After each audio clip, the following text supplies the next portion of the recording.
Tony Jo, I am chairman of VEDECOM, which is a French institute, a French research institute on mobility.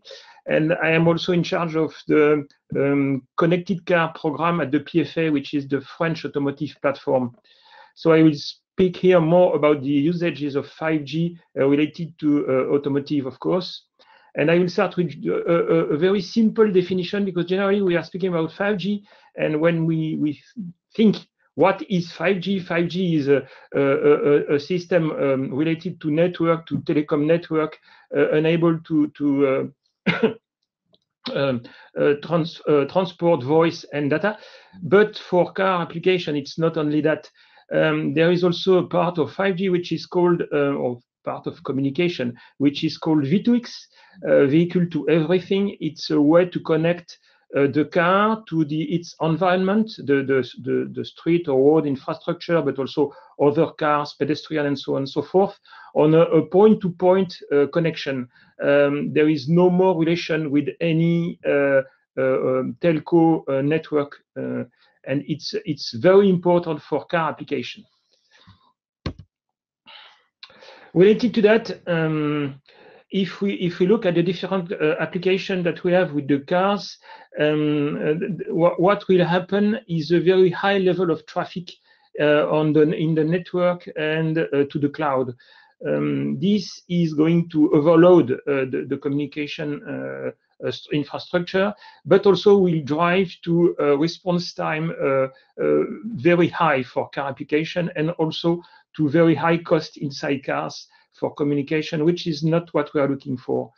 And so there is another possibility, which is called mobile edge computing, where we put some computing possibilities along the roads, close to the cars, where computation can be done when very low latency response time are requested, for example, for autonomous car application. This is also reducing the cost of what we embed inside vehicles, because as we can offload in these mobile edge computing devices computation, we can reduce the cost of what we embed inside the cars, and we can offer services to the cars even with cars less equipped than the, let's say, targeted one. So this mobile edge computing is very important and directly linked to what I explained just before with V2X connections. One very important topic for the automotive industry is where to put what I can say the intelligence of our functions. Functions are spread between a part of inside the car, a part in the cloud, and as I explained just before, also in the mobile edge computing.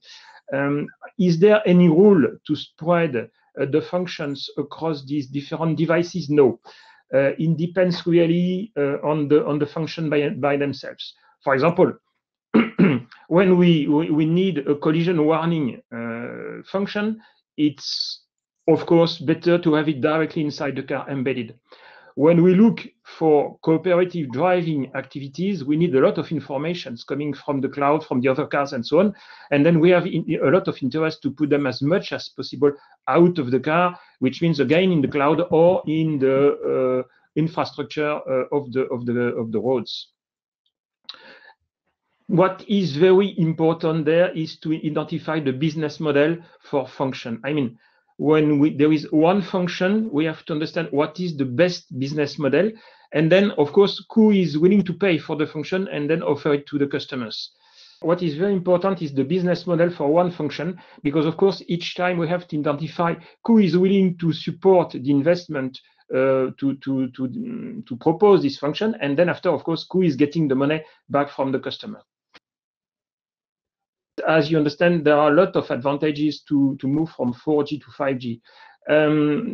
For automotive, the most important parameters are really the one related to the latency.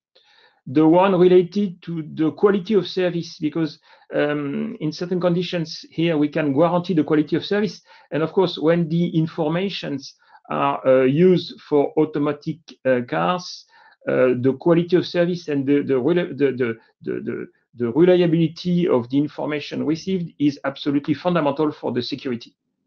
And of course, the slicing, where we can split the different kind of information in different tunnels, which is very important in order, again, to guarantee the quality of service on critical informations, and on less critical informations we can get rid of. So on this one, you can see what is proposed by the 5G-RR, which is an association grouping the telco operators and other industries coming from telco, and also the automotive one. And what you can see here is what is forecasted in terms of development of functions in the next years, related to traffic efficiency, related to safety, or to automatic driving cars. So of course, these are examples. It's not probably what all car manufacturers will follow, but this is giving an idea of when functions are coming. And this is very important to drive us in the development of embedded resources, or also infrastructures one. Some use cases. Very simple one. Again, what you have to understand today is the automotive industry is looking for use cases, because again, this is not just using 5G to increase the bandwidth that is relevant, but we have to understand what kind of new possibilities we can offer to our customers thanks to 5G. So there are a lot of experiments. There are experiments around 5G, around V2X connections, in order to understand what kind of functions we can offer with what kind of business model. Again, this is absolutely key. And of course, this is running around automatic cars. I guess this is really the key element for what we can do with 5G in automotive. But it's also related to driving efficiency and safety, because we can provide on a very real-time information related to the state of streets. And for example, there can be ice somewhere, and this information can be immediately delivered to the other cars. So this is really important. And the last one, which is UX enhancement, because you can, of course, with the bandwidth, have a better video, a lot of music, and so on and so forth. Related to that, there should be consequences on the future of automotive. What we understand, and this is coming from McKinsey, I think, is that we are starting today from something around 0 or third in terms of services in the automotive industry, to a very high level of business, a very high level of dollar or euro, depending on the countries. And this increase is coming from a lot of functions that we can hope coming with these connectivity possibilities around safety, around time reduction, time improvement, around cost decrease, around conveniences. And this is, of course, driving to a lot of players coming to try to eat a part of the cake. Of course, the traditional one in the automotive industry, but also the high-tech giants. Everyone is knowing what Google, Apple, or other Chinese bats are trying to do there. It's a lot of startups are coming around the usage of data, what we can do, what we can offer again.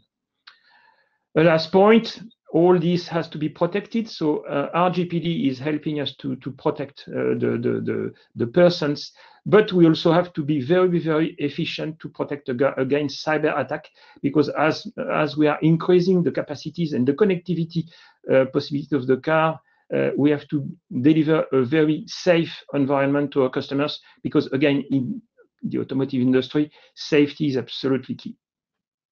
Thank you.